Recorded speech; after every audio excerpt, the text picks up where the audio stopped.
천사가 있었습니다. 그 천사는 바로 제 앞에 섰습니다. 저는 히브리서 1장 4절과 1장 7절에 의해 천사의 출현에 대한 조명을 받았습니다. 이 천사는 지금 제 바로 앞에서 맴돌고 있습니다. 어깨에서 허리까지 가로지는 띠를 띠고 제 얼굴에 나팔을 불고 있습니다. 띠에 적힌 내용을 알고 싶습니까? 물론입니다. 이스라엘의 각성이라고 쓰여져 있었습니다. 유대인에게 가장 큰 축복은 이스라엘의 메시아, 한 하나님, 아브라함과 이삭과 야곱의 하나님을 아는 것입니다. 토라에 따르면 이것이 영원한 그의 이름입니다. 역사상 가장 위대한 유대인 부흥의 씨앗을 심기 위해 우리와 함께 하시길 바랍니다. 우리는 프로젝트 77이 있습니다. 당신은 거기에 $77나 그 배수를 보내는 것입니다. 우리가 여러분의 관대함으로 인해 저의 유대인 간증책 220만 권을 북미의 유대인 가정에 우송했다는 것을 믿으시겠습니까? 그리고 100만 명이 러시아와 우크라이나에서 이것을 받았습니다.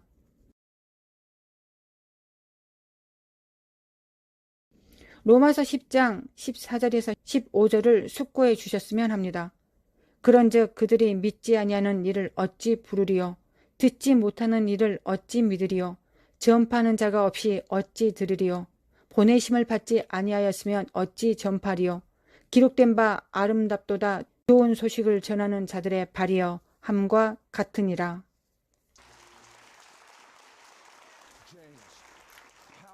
제임스, 이스라엘의 구원이 어떻게 마지막 대각성을 촉발할 것입니까? 로마서 11장을 읽어보십시오.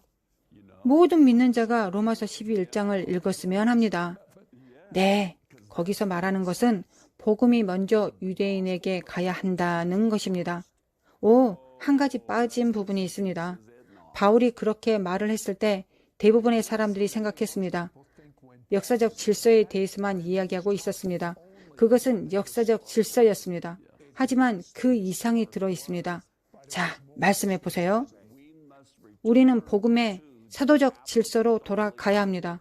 우리가 그렇게 하면 사도적 결과로 돌아갈 것입니다. 책에서 저는 온유하고 무례하고 위대한 각성에 대해 이야기합니다.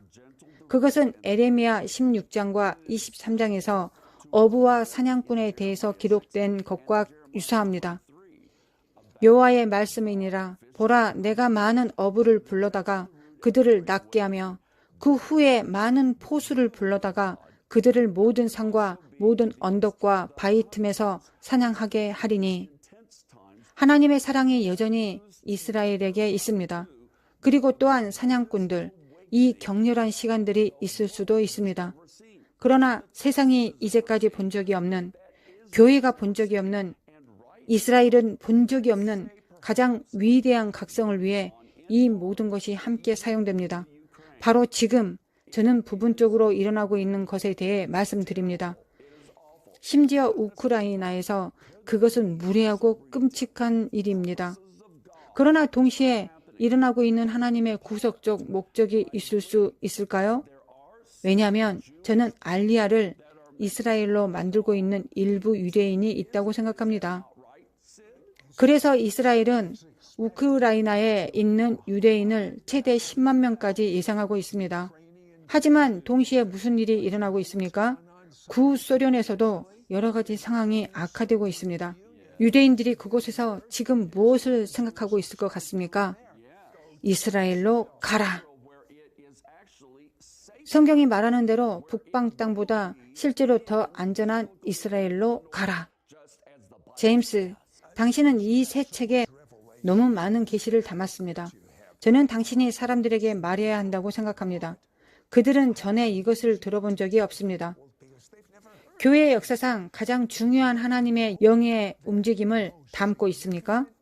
이스라엘 역사상 가장 구체적인 주요 사건과 절대적으로 관련이 있나요? 그중 몇 가지를 말씀해 주십시오.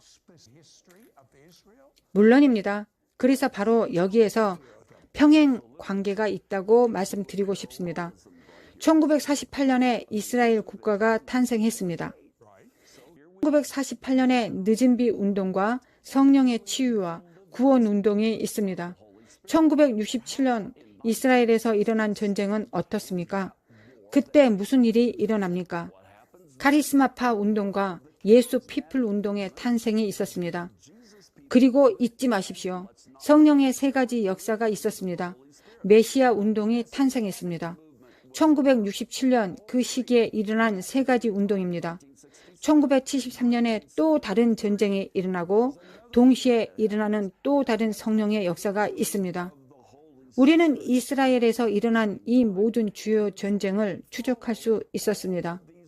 이스라엘의 빼앗긴 땅에 있거나 영토가 확장되는 곳이 있습니다. 우리는 그것을 오늘날까지 이어갈 수 있습니다.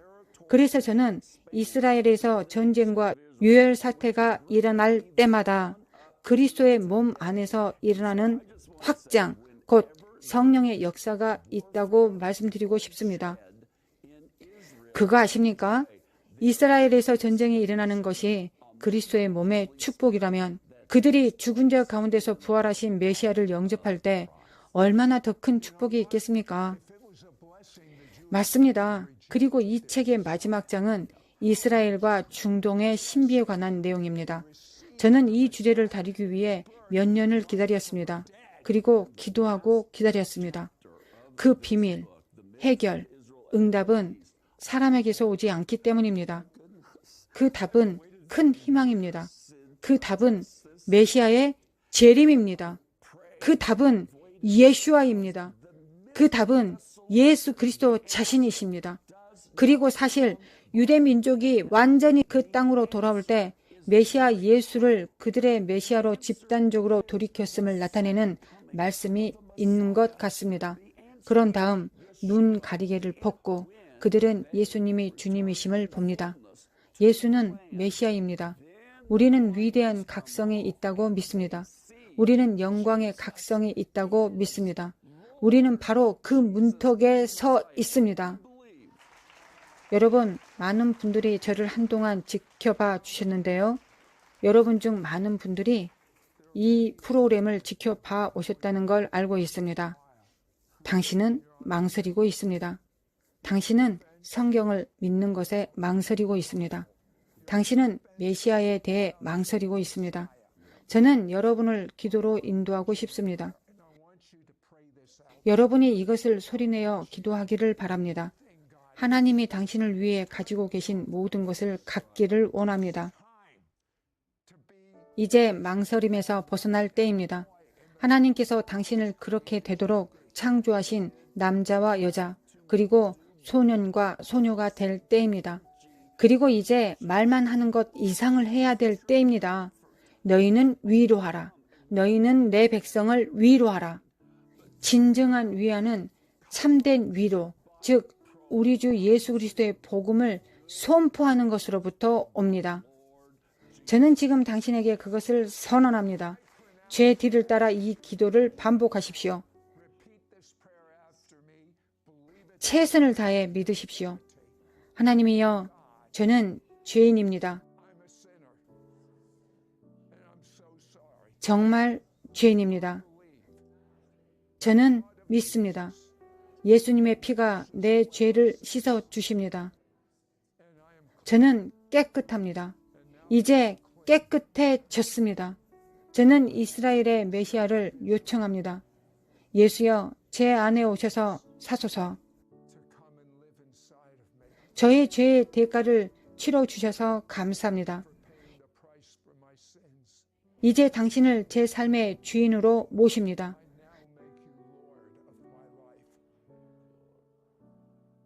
저는 당신을 알고 싶습니다. 저는 당신과 함께 당신을 만나는 경험을 하고 싶습니다. 예수님의 이름으로 기도합니다. 아멘. 제임스, 마지막 말씀을 해주세요. 지금 당신을 축복합니다. 전능하신 하나님 여호와께서 당신을 축복하시기를 기도합니다.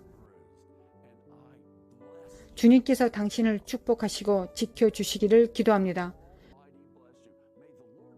여호와께서 그의 얼굴을 당신에게 비춰주시기를 기도합니다.